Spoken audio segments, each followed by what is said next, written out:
Questão 34. A figura ilustra um trilho horizontal com dois carrinhos 1 e 2, em que se realiza um experimento para obter a massa do carrinho 2.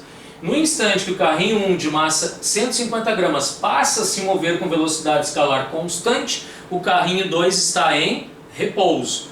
No momento em que o carrinho 1 se choca com o carrinho 2, ambos passam a se movimentar juntos com velocidade escalar constante. Os sensores eletrônicos distribuídos ao longo do trilho determinam as posições e registram os instantes associados à passagem de cada carrinho, gerando os dados no quadro. A pergunta é: quanto vale a massa do carrinho 2? Notem que esses sensores eu vou chamar de S1, S2, S3 e S4, ou seja, correspondente a esses dados na tabela.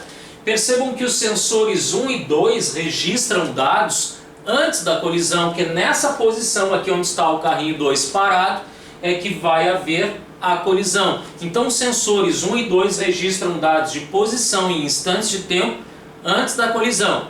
Já os sensores 3 e 4 registram os dados para depois da colisão, posição e tempo para os dois carrinhos. Então nós temos aqui dados de antes da colisão e aqui nós temos dados de depois da colisão entre os dois carrinhos, que não esqueçam, passam a se movimentar juntos. Nós podemos extrair aqui, para fazer o cálculo então da massa M2 do carrinho 2, eu vou precisar usar a lei da conservação da quantidade de movimento do sistema.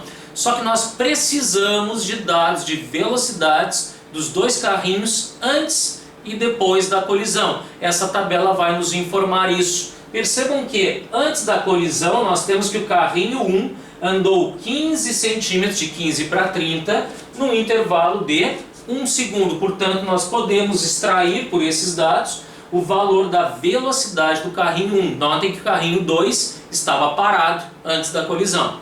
Agora, depois da colisão, nós temos os dois carrinhos andando juntos. Eles passam a se movimentar com a mesma velocidade.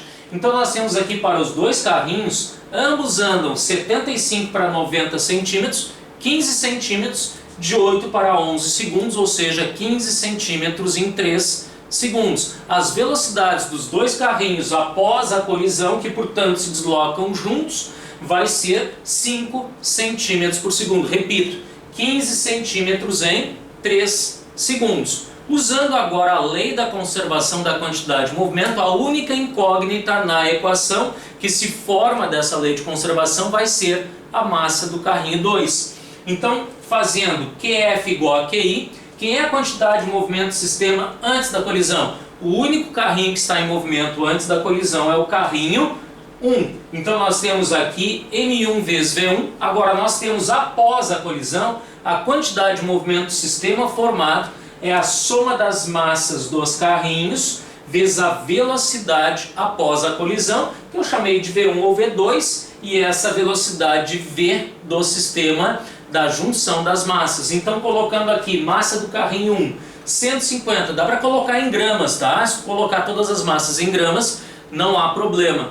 Então, nós temos aqui 150 vezes 15, velocidade do carrinho 1 antes da colisão, é igual a 150 mais M2, M2 é a nossa incógnita, multiplicado 150 mais M2 pela velocidade dos dois carrinhos, que é 5 centímetros por segundo após a colisão.